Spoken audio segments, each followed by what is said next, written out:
você abra comigo a sua Bíblia em Lucas capítulo 17. Lucas capítulo 17. Hoje nós vamos falar sobre as três alianças da fé e do perdão. Lucas capítulo 17, esse é o nosso segundo dia da campanha. Hoje você vai receber um saquetel, sua semente de mostarda.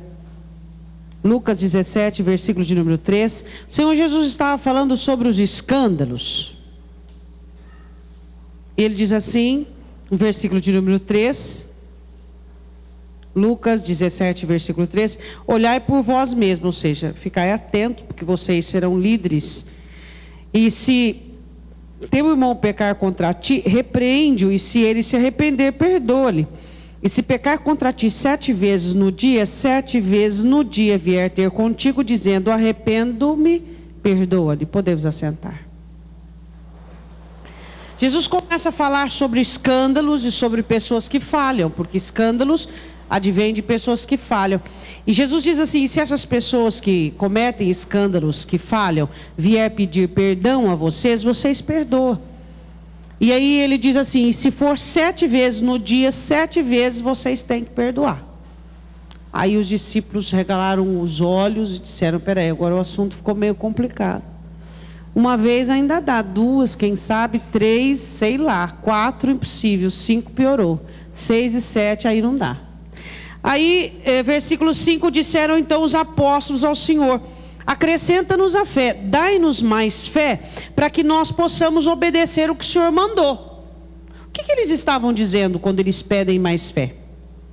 Eles dizem assim, Jesus, essa ordenança aí, nós não estamos preparados para ela. O Senhor está mandando, mas nós não estamos preparados. O Senhor nos esqueceu de nos preparar. Porque para que façamos isso, nós precisamos de mais fé. Aí Jesus olha e diz, espera aí um pouquinho. Vocês estão dizendo que vocês não podem obedecer a minha ordem porque vocês não têm fé suficiente? É isso que vocês estão dizendo? Vocês estão pedindo mais fé para cumprir uma ordenança? Aí ele explica o seguinte, ele diz assim, se tivesseis fé como um grão de mostarda, pequeno, diríeis a esta amoreira, desarraiga-te daqui e planta-te no mar, e ela vos obedeceria. Vocês, não teria distância para vocês entre o mandamento e a obediência, se vocês tivessem fé. E uma fé não é uma fé grande não, é uma fé do tamanho de um grão de mostarda. Quando vocês têm fé, não há distância entre a ordenança e a obediência. Existem pessoas que demoram e percorrem 1 ano, 2, 3, 4, 10 anos para obedecer. Porque a distância entre o mandamento que eles receberam e a obediência é enorme. E Jesus diz assim, se vocês tiverem fé, vocês não terão distância, não tem peso, não tem dificuldade alguma. O que Jesus estava dando exemplo da amoreira desarraigar e ir para o mar? Ah, vocês estão achando o mandamento pesado, porque para você desarraigar uma amoreira e carregá-la até o mar, nos ombros é dificultoso. Mas se vocês tiverem fé do tamanho de um grão de mostarda, o mandamento não tem peso, ele não é pesado. Se vocês tiverem fé do tamanho de um grão de mostarda, não tem distância, não tem dificuldade alguma para que vocês façam aquilo que deve ser feito. Diga, eu preciso ter fé, mesmo que seja do tamanho de um grão de mostarda. Aí ele diz assim, e qual de vós terá um servo? Aí ele começa a ensinar-lhes sobre o que eles pediram. E qual de vós terá um servo a lavrar ou apacentar gado, a quem voltando ele do campo diga, chega-te aqui e assenta-te à mesa? Quem de vós tem um empregado, um servo, que depois dele ter feito, trabalhado para vocês, campo, horta, quintal, casa, ele chega do dia cansado, aí você fala, ai, como ele está cansado, fatigado, senta aqui à mesa, vamos comer, coitadinho de você, pobrezinho de você. Aí Jesus diz assim, e não lhe diga antes, prepara a minha ceia e cinge-te e serve até que eu tenha comido e bebido, e depois comerás e beberás tu. Quero só aproveitar essa oportunidade que Jesus disse aqui sobre fé e perdão, fazendo essa aliança. Jesus diz assim, vocês me pedem fé, Porque vocês dizem que perdoar 7 vezes no dia é muito complicado e que vocês não estão preparados para isso. Mas eu disse a vocês que se vocês tiverem fé do tamanho de um grão de mostarda, não há peso, não há dificuldade, não há nenhum problema.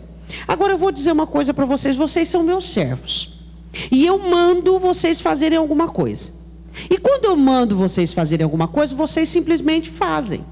Vocês não podem ficar com indagações, com questionamento. E eu vou colocar uma pequena parábola para vocês entenderem isso.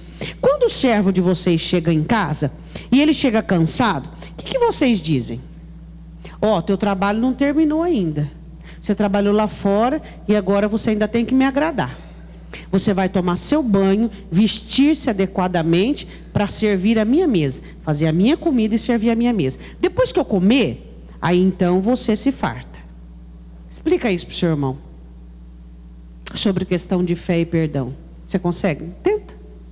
Pelo menos tem que tentar, não é mesmo? Pelo menos a gente tenta, né, irmãos? Eu e você somos servos dele. Aí lá fora, nós temos muitos trabalhos, não é mesmo?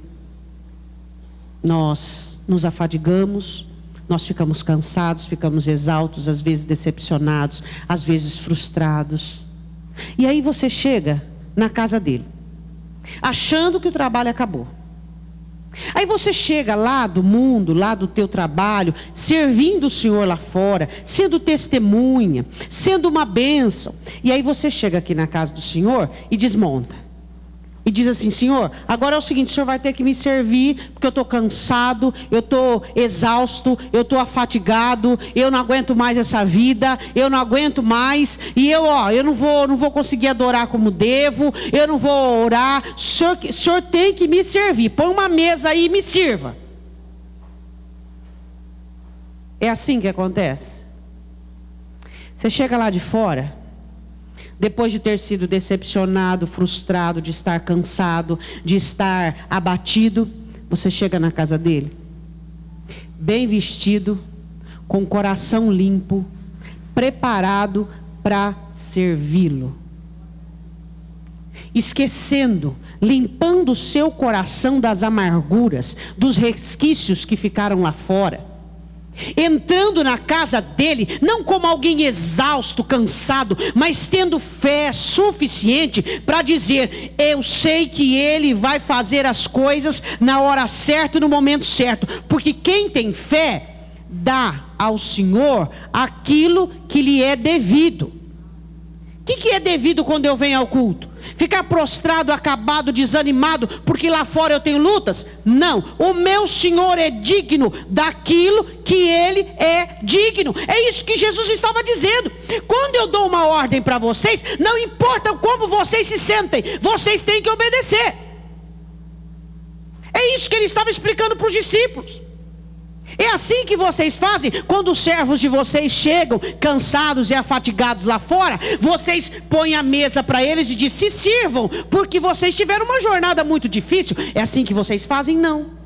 Mesmo depois do servo lá fora ter trabalhado, estar cansado e abatido, ele chega na casa do seu Senhor e ainda vai servi-lo, e ainda servi-lo adequadamente, de banho tomado, de coração limpo, de vestes brancas, com disposição para servir o seu Senhor com fome.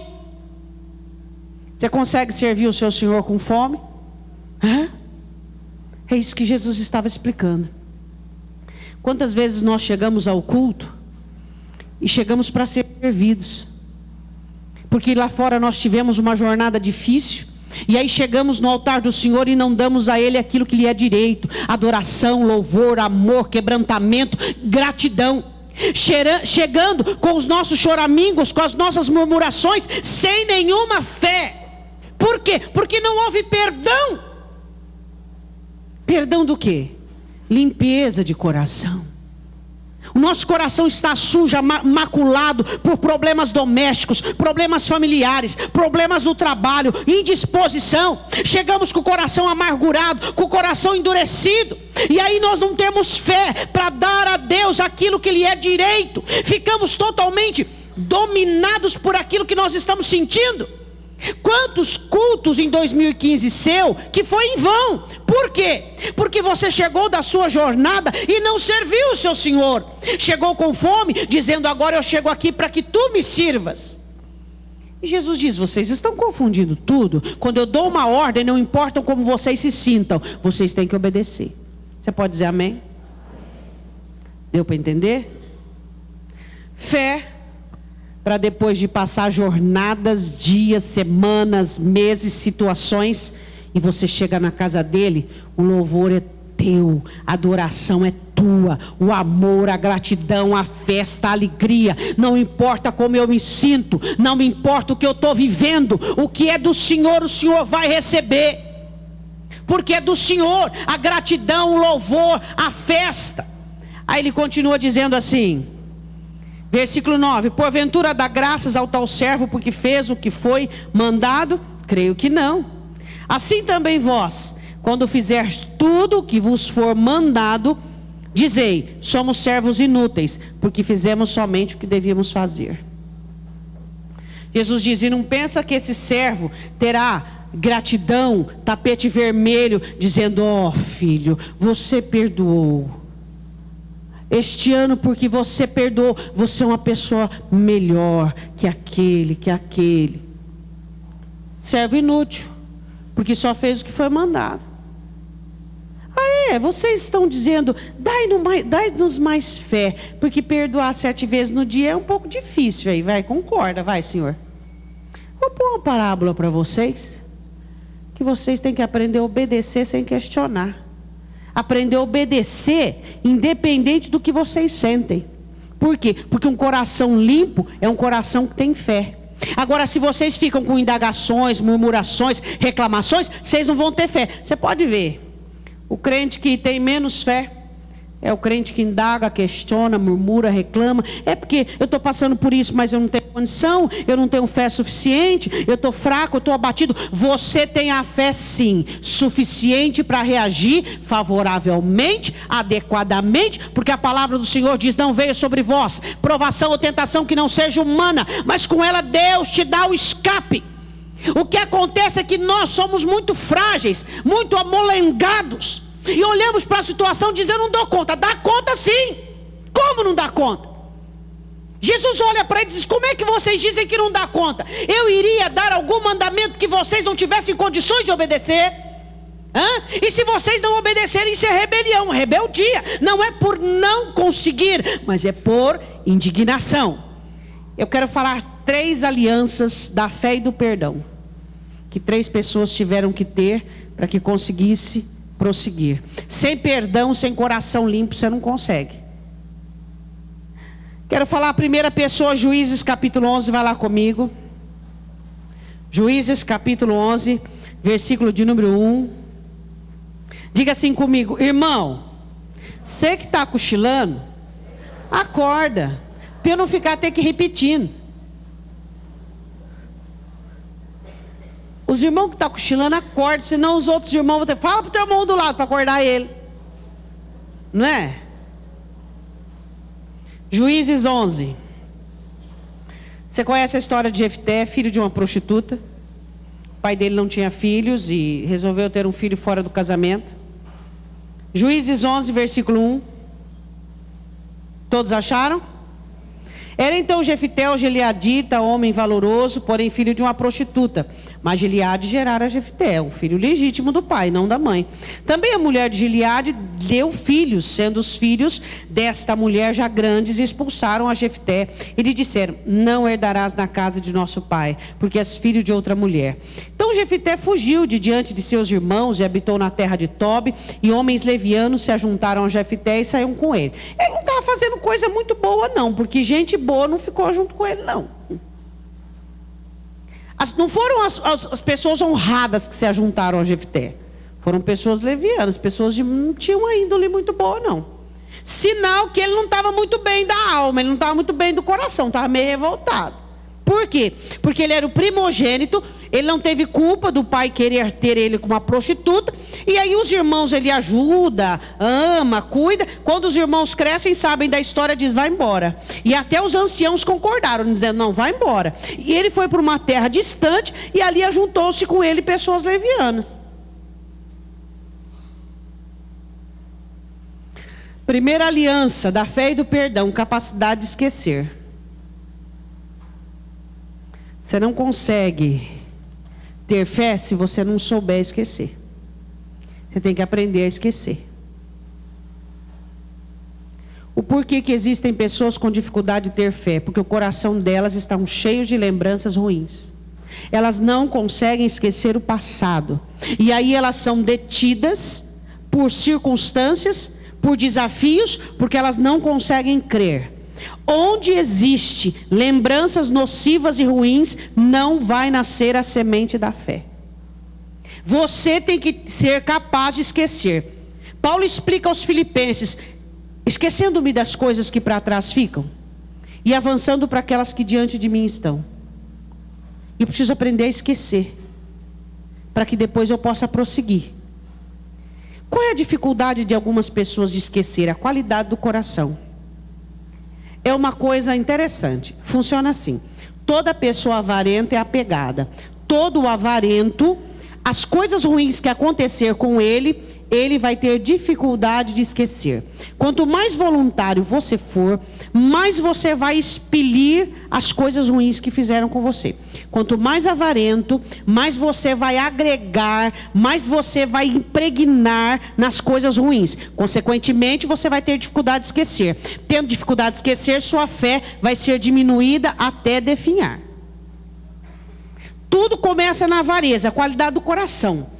Pessoas apegadas, pessoas idólatras, pessoas que se apegam a coisas, pessoas que permitem que seus corações sejam corações que tenham escritura. Eu sou dono disso, dono daquilo, você não é dono de nada, nem da tua vida, nem dos batimentos cardíacos do seu coração.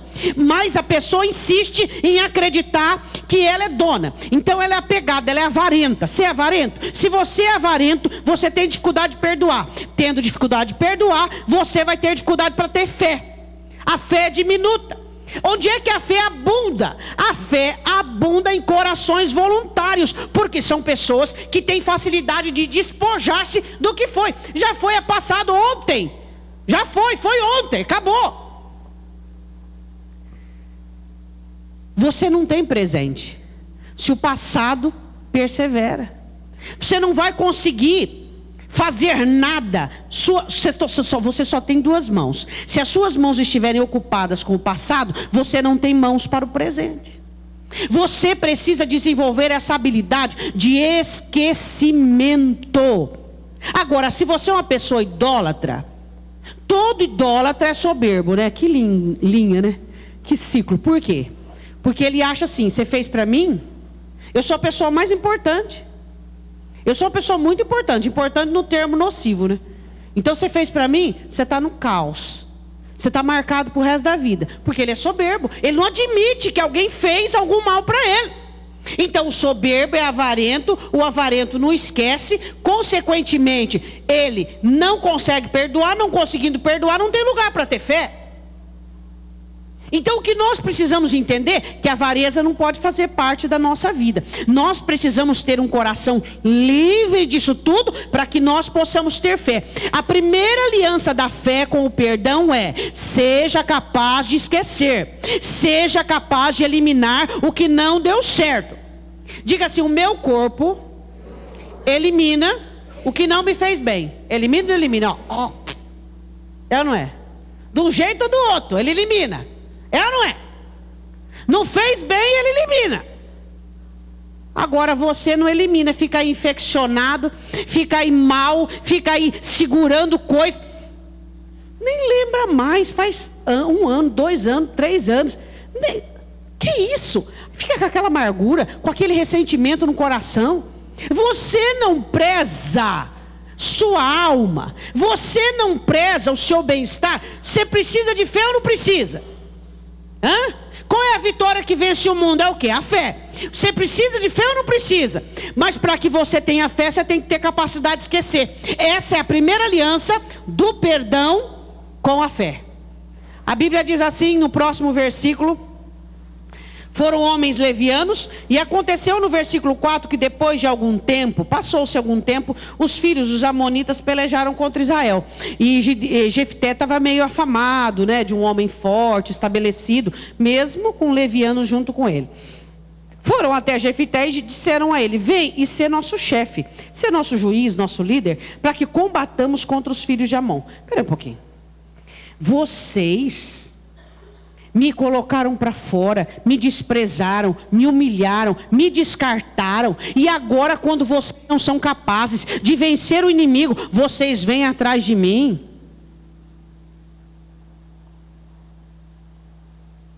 E aí? Eu esqueço ou perco as oportunidades que Deus está me dando? Quando você tem amargura, você perde oportunidades. Quando você tem ressentimentos, quando você tem dificuldade de perdoar, quando você tem dificuldade de abolir as coisas ruins que aconteceram na sua vida. Eu quero dizer uma coisa para você: quando algo ainda te faz sofrer, é porque não está nas mãos de Deus. Coisas que você coloca nas mãos de Deus, você não sofre mais, porque o sofrimento delongado causa rebelião. Nenhuma alma consegue sofrer por muito tempo, vai ser exteriorizado.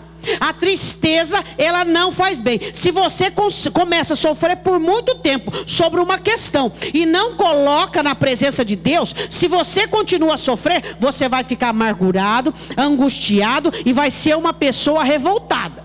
Você precisa aprender a colocar situações que você não pode resolver nas mãos de Deus, porque Deus cuida. Você não crê que Deus cuida?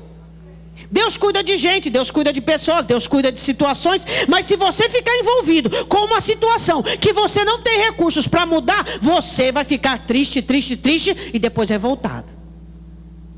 Você não pode mudar. E aquela situação vai minando suas forças, vai minando suas forças, vai minando suas forças, até você ficar revoltado. Aprenda a colocar coisas na mão de Deus, das quais você... O assunto dos anciãos era com Deus. Jefté tinha que aproveitar aquela oportunidade. Ou ele pegava com as duas mãos aquela oportunidade, ou ele ficava ali, ó, chateado, amargurado, triste, lembrando do que fizeram com ele. Diz para mim. Pergunta do ano. O ano só tem 2 dias, mas pergunta do ano. Vamos lá. O que é que importa para você? O que fizeram com você ou o que você é capaz de fazer agora? Não, fala de verdade. De verdade. Existem pessoas que o mal que fizeram com elas, as deixaram estéreis. Elas são incapazes de continuar progredindo, crescendo, sonhando, melhorando. O que é mais importante? O que importa para você? As 2 mãos que você tem, que é capaz de mudar a sua vida, de mudar a sua sorte, de mudar a sua situação, ou aquilo que pessoas fizeram com você. É impossível você olhar para crentes definhados, abatidos em suas situações, porque eles maximizam o que fizeram com eles e desqualificam, negligenciam o potencial de suas mãos e aquilo que eles podem fazer por si mesmos, fazer agora. Quem pode fazer o melhor por você no âmbito humano é você mesmo. Ninguém pode fazer algo bom para você senão você mesmo. Não importa o mal que te fizeram, o que importa é o bem que você vai aprender a fazer a si mesmo. Diga amém. Você consegue entender isso? Aí você fica, incrustado, abatido, fixado no mal que fizeram, impedindo de fazer o bem agora, neste momento, porque o que foi já foi, meu irmão. Você não chora por aquilo que foi, você se alegra por aquilo que é. Gideão tinha 2 escolhas: ficar amargurado e ressentido e perder a oportunidade de ser juiz de Israel, ou esquecer a ofensa de sua família, de seus irmãos, de seu pai, esquecer a ofensa dos anciãos e assumir a oportunidade. Oportunidades são perdidas se você fica no seu passado. A Bíblia diz assim, Pastora, quando é, esses dias eu expliquei para vocês, você sabe quando é que você deixou seu passado? Quando é que você pode falar assim, eu deixei meu passado? Quando é? Quando você começa a desfazer o que foi feito, seja você ou o seu outro. Você só pode dizer, eu deixei o meu passado, quando você começa a desfazer o que aconteceu. Aí você deixou o passado. Quando você fica estático, eu deixei o passado, mas está lá, paralisado. Não. O passado ainda te amarrou. Quando você consegue melhorar, quando você começa a assumir posicionamento, quando você começa a voltar para o lugar de onde você estava, quando você começa a fazer as coisas acontecerem, você diz, agora eu deixei o passado.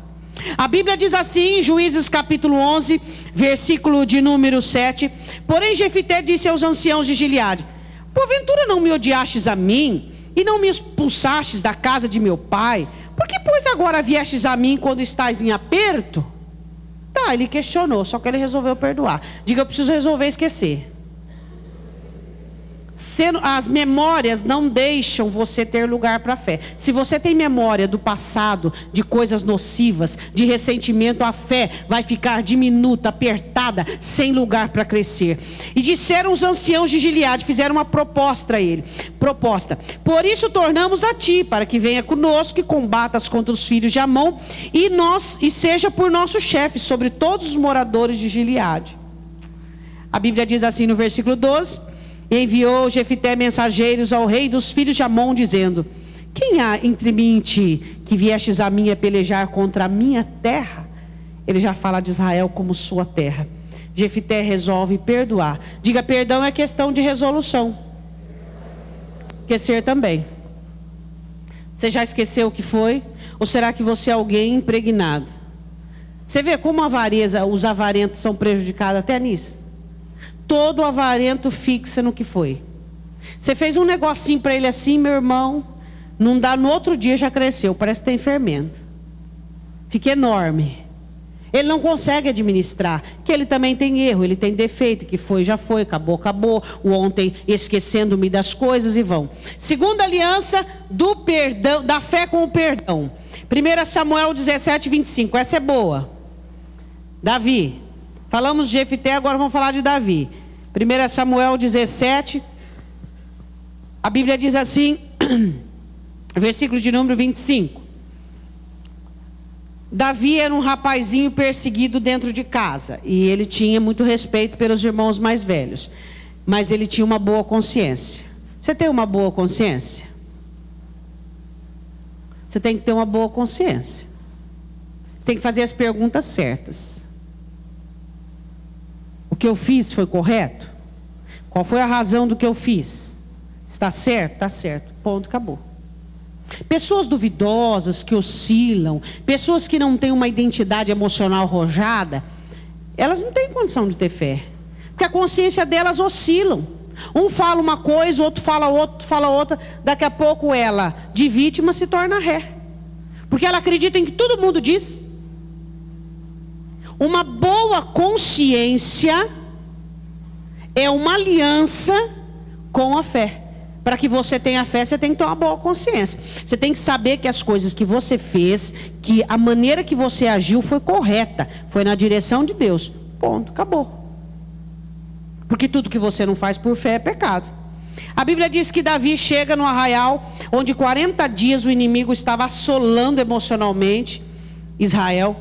E a Bíblia diz assim, que Davi se interessa por muito na questão da herança. A Bíblia daquilo do despojo que ia levar. 17, versículo de número 25. E diziam os homens de Israel, vistes aquele homem que subiu? Pois subiu para afrontar a Israel. Há de ser, pois, que o homem que o ferir, o rei enriquecerá de grandes riquezas, e lhe dará sua filha, e ficará livre a casa de seu pai Israel. Que coisa boa, tudo isso. Que oportunidade, né? Davi tinha fé? Tinha. Mas ele foi provado, ele tinha que ter uma consciência limpa. Se você é uma pessoa que vive fazendo coisas erradas, não tem como você querer ter fé. Sua consciência vai acusar, você vai entrar numa situação de autodepreciação, e como é que a fé vai gerar em você sem uma identidade emocional? Pessoas que vivem pecando não têm condição de ter fé. Como é que vai ter fé? Pessoas que vivem fazendo as coisas da maneira que ela acha, da maneira que ela pensa, como é que vai ter fé? Pessoas que são dirigidas pelo movimento, pelas circunstâncias, como é que vai ter fé? A fé precisa de um recipiente sólido, de alguma coisa que seja firme. Aí a Bíblia diz que Davi estava lá interessado, conversando, tal, né? E aí o povo continua a falar para ele no versículo 27, isso vai acontecer. Versículo 28, ouvindo Eliabe, o irmão dele mais velho, falar aqueles homens, acendeu-se a ira de Eliabe contra Davi. Por que ira? Por quê? Por que tinha ira contra Davi? Você sabe por quê? Por muitas coisas, mas a ira não se explica, não é? A ira não se explica. Nem vamos perder tempo de explicar a ira dele. Vamos explicar a consciência limpa de Davi. Aí ele diz assim: por que descestes aqui? Ou seja, o que você está fazendo aqui? Você é pastor de ovelhas? Você não é nenhum soldado. Com quem deixastes aquelas poucas ovelhas no deserto? Ou seja, você é um pastorzinho ainda de merreca. Você tem 5, 4 cabecinhas para você cuidar. Com quem que você deixou? Bem conheço a tua presunção. Presunção não, coragem, fé. E a maldade do coração que descestes aqui para ver, para zombar de nós. Davi não estava ali para nada disso. Às vezes as pessoas julgam sua atitude segundo o que elas têm no coração. Só que você não pode se importar com isso. Você tem que aprender a desviar-se. Às vezes, situações você tem que aprender a desviar. Por quê? Porque existem pessoas que julgam você por aquilo que elas sentem, mas não tem nada a ver com você. E você vai ficar parando para poder explicar. Você vai ficar parando para poder fazer o quê? Para poder debater, para poder questionar. A sua consciência tem que estar limpa, mas uma consciência pautada na palavra, né? Porque tem muita consciência do eu.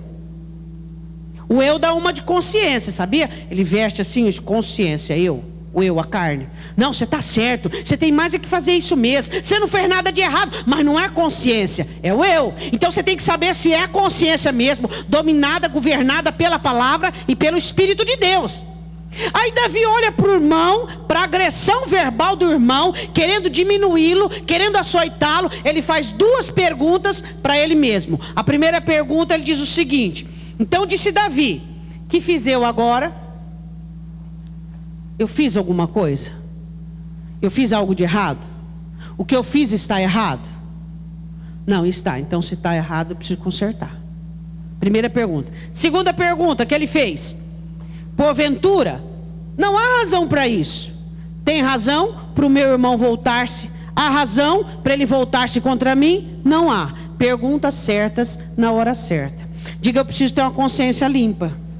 Ele entendeu que ele não tinha feito nada, ele só perguntou. E ele não tinha ameaçado ninguém, humilhado ninguém ali. Não tinha razão para aquilo. A razão do irmão era inveja e ciúmes. Não havia fatos para que o irmão se levantasse contra ele. Isso era um problema do irmão, não era nada um problema de Davi. Então você precisa ter uma consciência limpa para com Deus e para com o seu próximo, para que você tenha fé. Diga: consciência limpa. Terceira aliança da fé com o perdão. Deixa eu só, antes de falar isso, eu digo assim, emoções negativas atrapalham a fé, sabia? Se você vive com emoções negativas, você não tem. Lembra de Pedro quando afundou nas águas? Emoções negativas, medo, afundou. Você não pode ter emoções negativas. Por isso que o perdão tem tudo a ver com a fé. Ressentimento, medo, angústia, ansiedade, naufraga. Terceira aliança: mãos fortalecidas. Eu queria que você olhasse para as suas mãos. Você tem mãos fortes ou mãos frágeis? Quais são as mãos frágeis? Aquelas que largam, aquelas que abandonam, aquelas que deixam cair, aquelas que ficam vazias, aquelas que qualquer um os faz deixar a obra. As mãos fortes são aquelas aguerridas e fortalecidas. são aquelas que não retrocedem. Quero que você vá comigo em Neemias. Neemias estava sofrendo um ataque emocional e espiritual dos seus inimigos. Neemias capítulo 6. Tudo que o inimigo queria, Neemias descobriu, é que ele abandonasse a obra, deixasse o que estava fazendo. A terceira aliança da fé com o perdão é que suas mãos sejam fortes. O que enfraquece sua mão é a falta de perdão. Quando você é magoado, a primeira coisa que você faz é largar o que você está fazendo, é ou não é? Querer desistir, querer retroceder, querer parar, querer olhar para trás. O diabo sabe disso. Por isso que ele procura macular seu coração. Porque quando ele macula seu coração, você imediatamente larga o que você está fazendo. Você perde o ânimo, perde a força, perde o ensejo. E o diabo sabe disso. Por isso que tem que saber esquecer, uma consciência limpa e mãos fortes. O diabo vai fazer de tudo para você parar o que começou, parar o que estava fazendo. E ele conseguiu em 2015? Essa é a pergunta. Projetos, planos, sonhos, te distraiu, te armou ciladas, te envolveu com situações para você parar aquilo que Deus havia posto na sua mão. Neemias 6, versículo 2. Sambalate e Gesem, abriram? Mandaram dizer-me, vem e congreguemo-nos juntamente nas aldeias do vale de Ono, porém tentavam me fazer mal. Enviei-lhes mensageiros a dizer, faço uma grande obra. Diga, eu faço uma grande obra. Se você é membro de uma família, você tem uma grande obra, sustentar essa família emocionalmente, espiritualmente. Você que é servo de Deus, você tem uma grande obra à vontade do Senhor, uma grande obra a fazer. Uma grande obra, a grande obra sua se chama vida. Uma vida que foi salva para servir a Deus, essa é a grande obra. Ele diz, eu faço uma grande obra, eu não posso parar. Suas mãos têm que estar ocupadas. Ele diz, eu faço uma grande obra, de modo nenhum poderei descer, porque cessaria esta obra, enquanto eu deixasse e fosse ter convosco. E do mesmo modo enviaram a mim 4 vezes, e da mesma forma lhe respondi. Por que Neemias teve tanta determinação em não parar o que estava fazendo? Em meio a ameaças, em meio a ciladas. E os crentes de hoje, que têm o Espírito de uma forma maravilhosa, não são fortes o suficiente para continuar mesmo diante dos ataques. São frágeis, são fracos, estão de mãos vazias. Aí o Senhor Jesus diz, quando eu voltar, eu vou achar fé? Eu vou achar gente praticando, gente fazendo o que eu mando? Não, alguns não. Por quê? Por quê? Porque não conseguem esquecer, porque suas consciências não estão boas e porque eles pararam o que faziam, porque caíram em ciladas malignas. Por que as mãos de Neemias foram mais fortes do que algumas nossas? Por que às vezes você é tão frágil, tão fraco, quando alguém te magoa, quando alguém te fere, e você não é forte o suficiente para dizer, o meu Salvador tem um nome, a minha redenção veio da cruz. A Bíblia diz assim, versículo de número 5, então Sambalate ainda pela 5ª vez me enviou o seu servo com uma carta aberta na sua mão, e na qual estava escrito, entre os gentios se ouviu, e Gasmu diz tu e os judeus, intentais rebelar-vos, então edificas o muro, e tu farás rei deles, segundo essas palavras. Estão falando por aí, que você quer ser rei, e eu vou falar tudo isso para o rei. E que você pôs profetas para pregar de ti em Jerusalém, dizendo, este é o rei de Judá. De modo que o rei o ouvirá, segundo essas palavras. Vem, pois, agora, e consultemos juntamente. Tudo que o diabo quer que você pare. E ele fica inventando conversa, inventando mentira, para você acreditar, para te envolver, para te enganar. E aí você para a obra e vai dar atenção à conversa, a diz-que. Você fica acreditando em conversinha? E você é aquele também que entra nas conversinhas e para a obra? e para o que você está fazendo, aguerrido na sua família, aguerrido na obra de Deus, aguerrido espiritualmente, aguerrido para a cura, para o milagre, aguerrido para poder melhorar como pessoa, mas aí o diabo fez uma cilada e você simplesmente caiu em conversinha. Você já imaginou os demônios? Os demônios debocham. Ah lá, olha lá aquele ali, parou a obra porque escutou conversinha. Que vergonha, né, irmão? É vergonhoso isso, não é? Os demônios riem de um crente que largou o que estava fazendo por causa de conversinha. Não foi nem uma ferramenta maravilhosa, confeccionada no inferno, maravilhosa não, poderosa, né? Não, foi uma conversinha. Uma conversinha de nada, uma confusãozinha na casa, na família, na igreja, no trabalho. Pronto, o crente já parou o que estava fazendo. A aliança da fé com o perdão você tem que ter mãos fortes, o suficiente para permanecer mesmo diante as ciladas, as argumentações do diabo. E então a Bíblia diz assim, no versículo de número 8, porém, Neemias manda dizer, de tudo que vocês dizem, coisa nenhuma aconteceu, mas do coração de vocês que vocês inventam essas coisas aí. É tudo coisa inventada, eu não vou atrás disso aí não. Folha seca? Você já viu como é que folha seca faz? Venta por cá, ela vai, venta por lá, ela vai, venta por aqui, ela vai. É folha seca. É ou não é? Agora o fruto vai? O fruto vai? Por quê? Porque o fruto é pesado. Você é folha seca ou você é fruto? O que você é? Folha seca vai, bate o vento, leva para tudo quanto é lado. Né? É uma conversinha daqui ele vai, outra conversinha dali ele vai, é outra conversa. Agora o fruto não, o fruto cai, onde ele cai ele fica, e dali a semente dele nasce uma outra árvore, uma outra planta. Você é folha seca ou fruto? Mãos fortes. Para que você tenha fé, você tem que ser constante, você tem que ser firme. Você não pode ser Maria vai com as outras não, meu irmão, e vai para cá, e vai para lá. Não, você tem que ficar firme na obra e continuar aquilo que Deus pôs na sua mão. E a Bíblia diz assim, versículo 9, para nós terminarmos, porque todos eles procuravam atemorizar-nos, dizendo, as suas mãos largarão a obra. Isso aconteceu com você? O diabo planejou e conseguiu?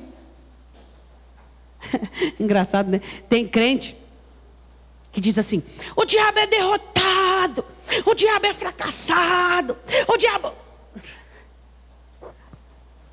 diabo diz assim, pode continuar falando que eu sou derrotado, que eu sou fracassado, mas olha quanto êxito eu já tive na sua vida. Eu fiz você parar a obra por causa de conversinha. É ou não é? Você acha que ele se importa que você chama ele de fracassado, de derrotado? Nem um pouco. Enquanto você está falando que ele é derrotado, que ele é fracassado, ele está derrotando e fracassando muitos. Atrás de conversinha, atrás de coisinha pequena.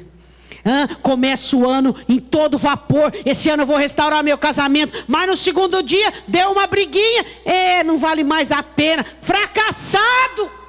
Mãos fracas, mãos frágeis. O que nós precisamos ter é mãos fortes, com objetivo e com propósito. Neemias disse, o que eles queriam é que eu largasse a obra. O que o diabo quer é que você largue a obra, que você tenha a mão fraca. É isso que o diabo quer. E a aliança da fé com o perdão aprendam a esquecer, tenham consciência limpa e mãos fortes para segurar firme no projeto e ir até o fim. E não ser esses abduzidos que vivem de ideia. Uma hora aqui, outra hora ali, outra hora aqui, outra hora ali. Agora eu vou fazer isso. Não, porque não deu certo, por quê? Porque você não continuou. Não deu certo, por quê? Porque você não teve fé. Não deu certo, por quê? Porque você não tinha uma boa consciência, um coração limpo. Por isso que você parou, porque você caiu na onda do diabo. Foi isso que aconteceu. Neemias entendeu que tudo que o diabo queria é que ele abandonasse aquilo que ele estava fazendo.